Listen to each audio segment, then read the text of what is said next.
Picture this. You've created a fantastic sequel to a beloved series. You've brought back a cherished franchise for a new generation, or maybe pushed a popular series to a new level, or made incredible improvements to an already incredible game. But on top of that, you toss in a remastered version or port of the original game as a bonus? Especially when you could have just repackaged it to make an extra buck? This is Punching Weight, a celebration of weird, unnecessary, or ambitious games, and this episode is all about ambition, with 3 games that really went the distance, giving players an incredible bang for their buck. Game collectors on a budget, take note. These are 3 games with secret or bonus ports and remasters. Our first game is a real treat for Saturn fans. Panzer Dragoon is one of the most revered and therefore most highly sought after series of games on Sega's short-lived 32-bit system. The series saw 3 releases on the Saturn, with the 3rd game, Panzer Dragoon Saga, being one of the holy grails of game collecting. Damn, that's a lot of money. And the other 2 ain't exactly cheap either. But the easiest way to experience Panzer Dragoon's patented on-rails, flight-based gunning action is with the 4th and final game, Panzer Dragoon Orta, for the original Xbox. Here, the series' unique gameplay comes fully formed on a system far better suited for full 3D graphics, but we're not here to talk about the game. We're here to talk about the unlockable bonus original Panzer Dragoon included within the game's collection of unlockables. That's right, it's a 2-for-1 deal, and here's something else. Panzer Dragoon Orta is a pretty common, reasonably priced game for the Xbox, and is backwards compatible. If you own an Xbox 360, and you probably do, you are right now a couple of bucks away from owning half the Panzer Dragoon series. And if that ain't a deal, then I don't know what is. This easy access to Panzer Dragoon is pretty monumental in terms of preserving the Sega Saturn. I don't think it's a system many people are familiar with, certainly not to the level of the Dreamcast. It was a pretty well-known commercial flop in its time, but the Saturn is also difficult to emulate and can be pretty expensive to collect. Panzer Dragoon is still one hell of a great game, but perhaps it is also the cheapest, easiest, and most legitimate way to get your hands on a Sega Saturn today. So this makes Orta not only a great deal, but a great time capsule. Now, you will have to earn access to Panzer Dragoon 1, but it isn't too much trouble. All you have to do is beat the game, on any difficulty, even easy. I recommend running through the tutorial though, and I'm sure that sounds like a waste of time, but Orta is a really tough game if you don't fully understand the controls. In spite of one hell of a learning curve with the dragon transformations and navigating around bosses, and a completely batshit insane story, I was able to cruise through the game on easy mode in about 4 hours, which, don't misunderstand me, it's not like this game is bad, but I'm always in it for the older stuff. I was on a mission. But anyway, if you're working on that video game collection, consider Panzer Dragoon Orta as a way to save some money for Panzer Dragoon Saga. While the series is now most synonymous with embarrassing press conferences, Ridge Racer! Remember that one? Ridge Racer used to be a really big deal.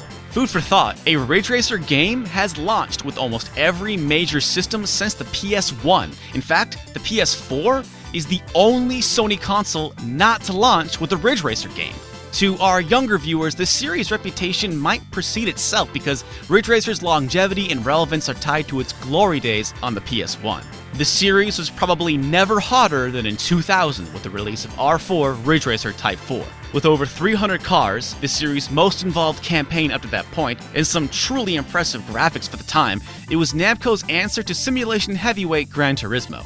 But the reason we're talking about it here is for the Ridge Racer bonus turbo mode disc that was packed along with it.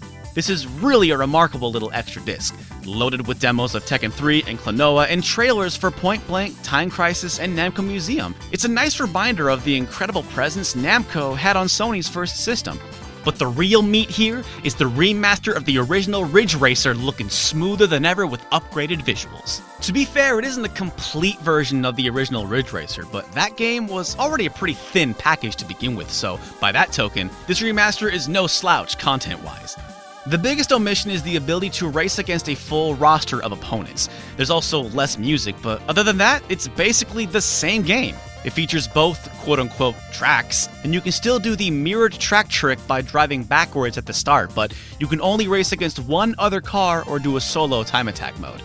This seems odd because if you complete the Galaxian minigame at the start, you unlock 8 additional cars for a total of 12 cars, enough for 11 other opponents, so the assets are there, but maybe that would be too much for the system to handle. But this is still a damn near complete Ridge Racer experience for free, and it absolutely looks better here. I can't confirm these claims of turbo mode 60 frames a second. In fact, capturing this off my PS3, the footage came out to be 30 frames a second, but whatever, maybe that's on me. It still looks great. The draw distance hasn't been much improved, though they did update the billboards to include more modern games like R4, which is funny because it's an advertisement presumably for a game you already own. Probably the most fascinating thing is the design doc that explains why this exists at all. Apparently, Namco's R&D team worked hard to improve R4's visuals and push the game to 60 frames a second. Achieving both of these was just not possible, though R4 is still very impressive for a PlayStation 1 game. But instead of tossing out all their hard work, they inserted the extra tech into the original Ridge Racer. There's even tidbits and production notes on the rest of the series, and when you're done with all that, you can play a few minutes of Klonoa. Ridge Racer is a series that has spent the last decade in freefall and is basically dead. Did anyone even know that 2012's Ridge Racer Unbounded even existed?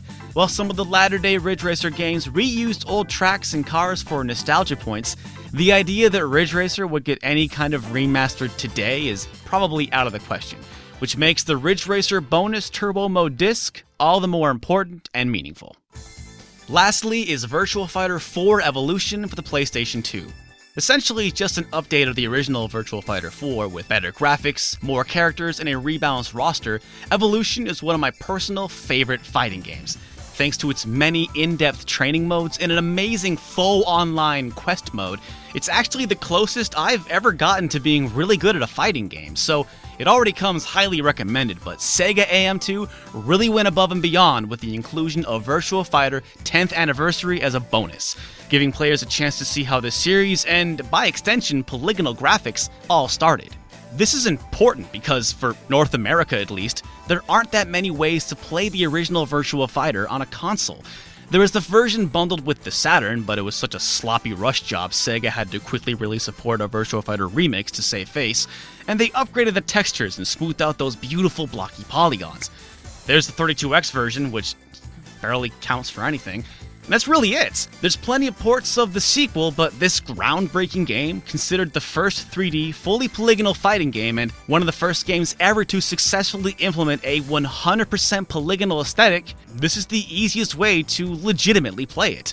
It is unfortunately not a complete one-to-one port of the arcade original though, with the moves and roster pulled from VF4, but hey, this is the closest we'll maybe ever get. Just like with Ridge Racer, the last Virtua Fighter was years ago. It's sad to say that the series is likely completely dead. Your best bet for Virtua Fighter 1, outside of emulation, is maybe in an arcade somewhere or settling for the 10th anniversary. Hey, things could be worse.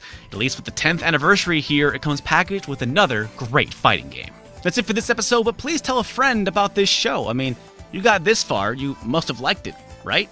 Stop Skeletons from Fighting is a Patreon-supported show. Special thanks to all our beautiful supporters. If you'd like to support the show and see your name here, click the logo there and give what you can.